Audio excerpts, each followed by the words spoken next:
Now we're going to talk about triggers, and kind of we'll start with understanding what triggers are before getting into more specifics about what to do during and then how to process triggers after.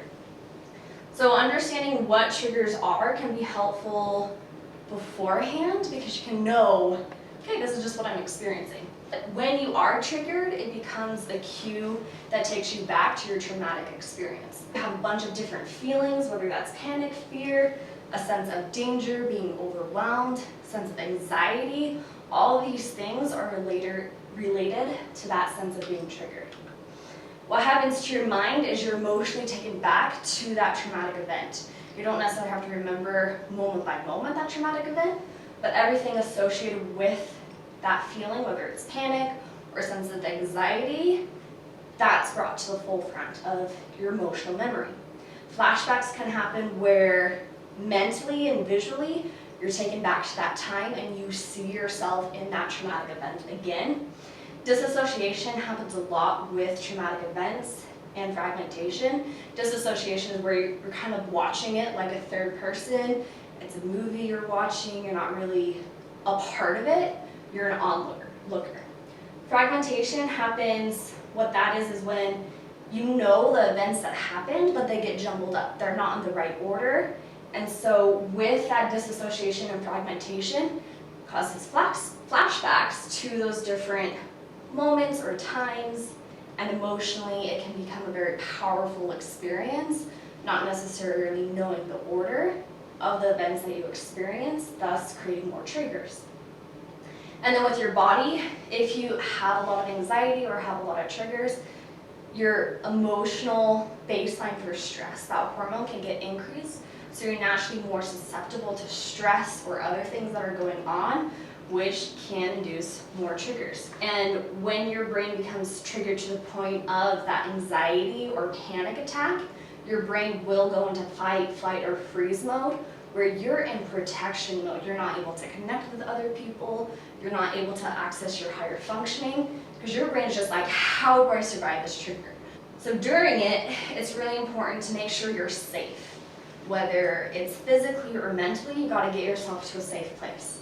If you're physically unsafe, move yourself to a safer location. You kind of have to force yourself to do that, and then mentally, there's things that we can talk about or you can work on in therapy that will help ground yourself and make sure that you're staying present. Because the thing that we don't want to have happen is if you're having a panic attack, you don't want to disassociate or fragment what you're experiencing, because that will just create more things that you have to heal from later.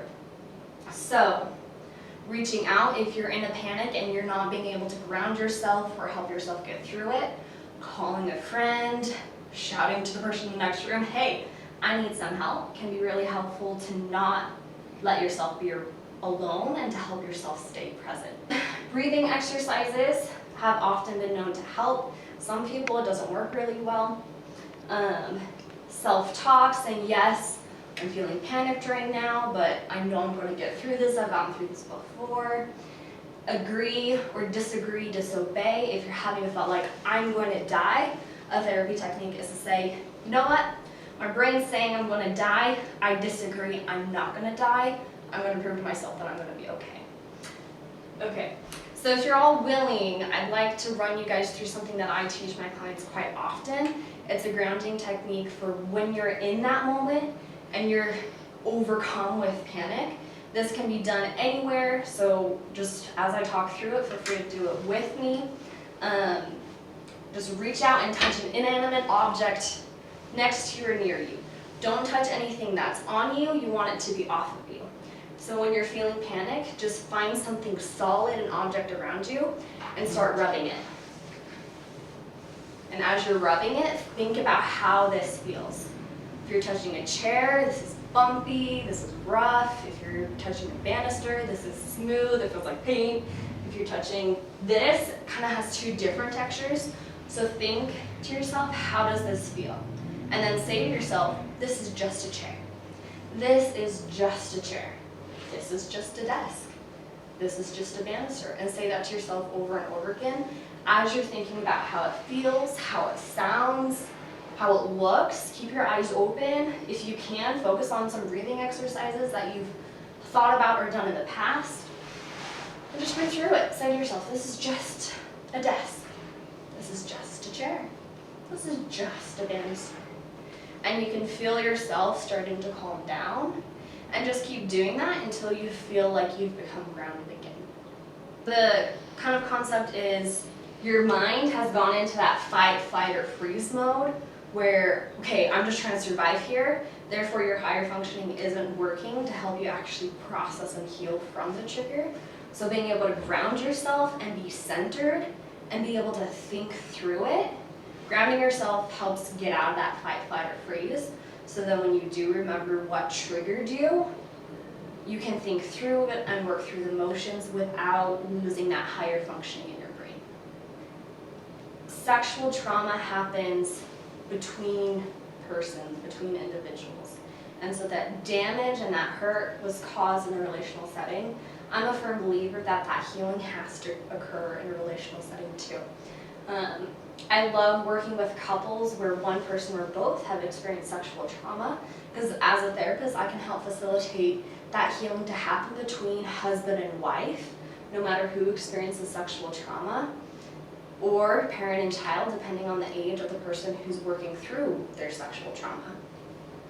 Or if you're brave enough to come in by yourself and that's all you can manage, way to go, good job getting there. As a therapist, we can work part of the way to get you to healing between our therapeutic relationship. So again, abuse happens in relationships. Healing theoretically should happen in relationships as well. It can be really hard to make that final decision. Like, you've done your research, you looked at all these websites, you decided that yes, they have the best credentials out there for you to go see, and you can have their phone number on your phone for like weeks. Deciding to call, deciding to schedule that appointment can be really hard to do.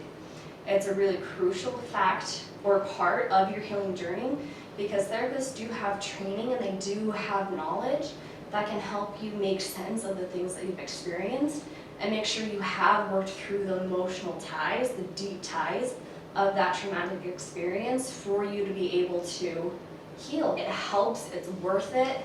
It sucks sometimes to go down that journey. You're worth it. I believe that you've had hard experiences, and I believe that you're worth healing, and your life is going to be so much better once you're able to heal from this. It's hard. It's a hard journey we have.